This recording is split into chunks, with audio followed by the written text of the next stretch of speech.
Good evening, and thank you so much for joining us. I'm Erin and you're watching 13 News Now. Welcome to 13 News Now. We'll be coming to you live every weeknight at 9 p.m. right here at the digital desk at the WOWK TV studios in Charleston, West Virginia. We're going to break down the day's headlines. A major development tonight in the suspicious deaths inside the VA Medical Center in Clarksburg. A former nurse's aide at the VA is likely to spend the rest of her life in prison. 46-year-old Rita Mays entered guilty pleas today on 7 counts of second-degree murder. She also pleaded guilty to another count of attempted murder.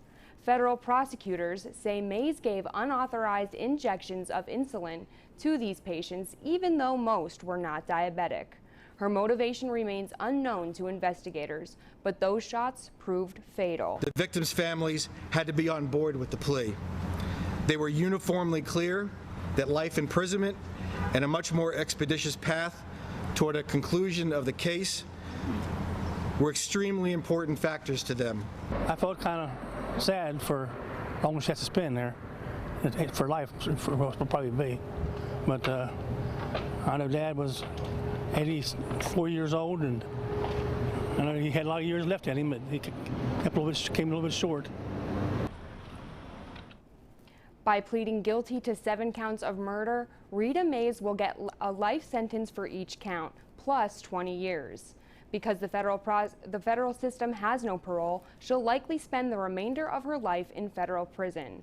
Our chief political reporter, Mark Curtis, has been following this story from the start, and we'll have the full story tonight on 13 News at 11 and, of course, our website.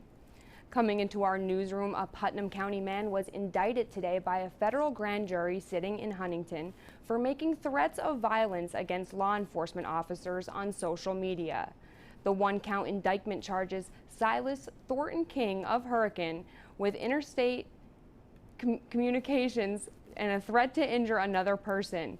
King was previously arrested on federal criminal complaint, which alleged that he posted a Snapchat video of himself as he verbally threatened serious physical violence against officers of the Milton Police Department. More on that on 13 News at 11. And a week after the Kanawha County School Board voted to remove Stonewall Jackson's name from a West Side middle school, they have some replacement names. The 5 names have come from an online survey which closed yesterday morning at 9 o'clock. They are Westside Middle School, Katherine Johnson Middle School, Charleston Middle School, Jack Perry Middle School, and Booker T. Washington Middle School. The recommendations have been passed to the board, which can pick one of the 5. The discussion of a new school name is on the agenda for Thursday. Let us know what choice you would pick on our Facebook page. In Kentucky, Governor Andy Beshear says relaunching the state's health insurance exchange will result in bigger savings than originally thought. Kentuckians using the federal site to get coverage pay about $9 to $10 million a year in government surcharges. But the U.S. government is raising that to $15 million. Beshear says reviving the state exchange called Connect will cost about $5 million, and operating it will cost about $2 million a year. The nationwide coin shortage brought on by the pandemic has led Kroger to stop receiving coins. The supermarket chain is asking customers paying with cash to use exact change.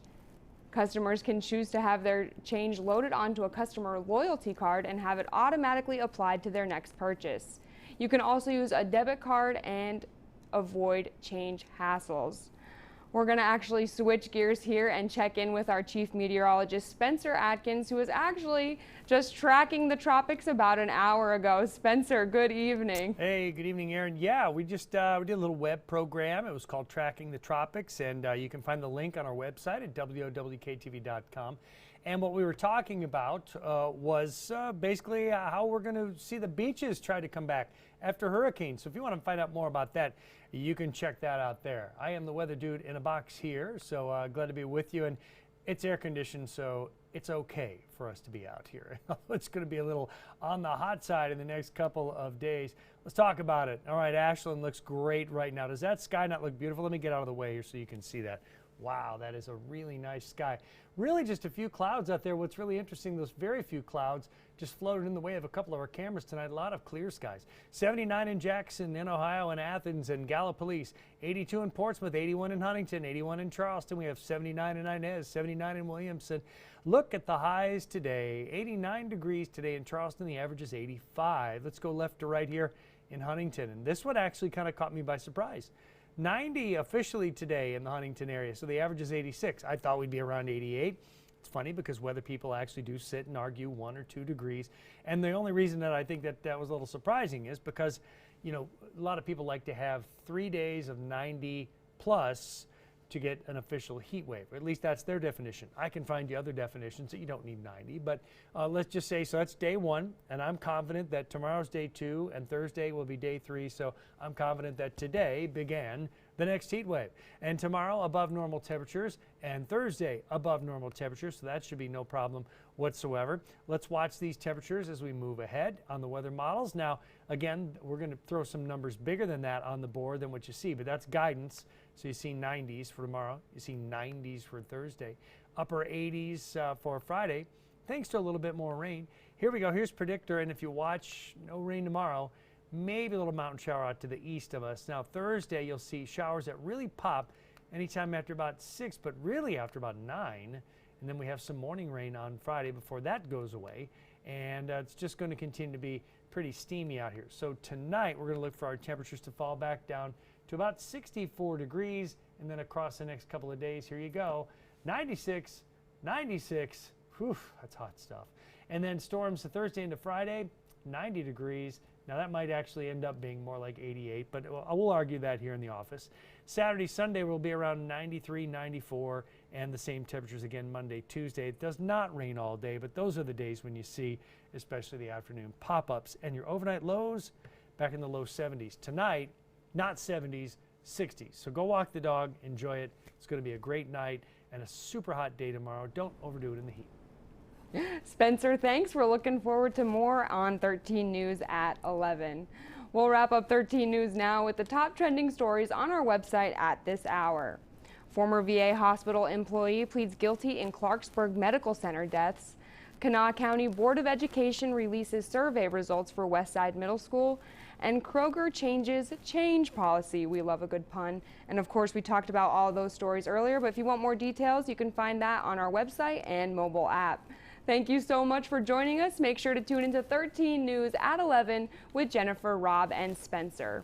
We'll see you here again tomorrow at 9 p.m. Have a great night.